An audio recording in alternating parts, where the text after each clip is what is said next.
If your unit is not on, power it on by pressing and holding buttons 1 and 2 for 3 seconds until the light blinks red and then turns green. Press the work light button 6 times.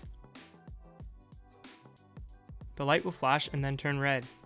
Once the light stops flashing, press button 6. The light will blink once. Press button 6 again and the light will blink again. The unit is now in program mode. You can now adjust the timer on the auto shutoff feature and change the work light settings. Buttons 1 through 5 adjust the auto shutdown time, while button 6 changes the work light settings.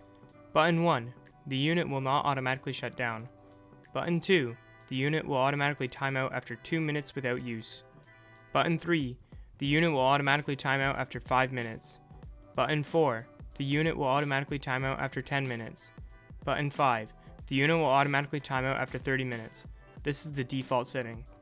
Button 6 switches between the work light staying on after the unit automatically shuts down, the light will blink once, and the work light turning off once the unit automatically shuts down, the light will blink twice. This is the default setting.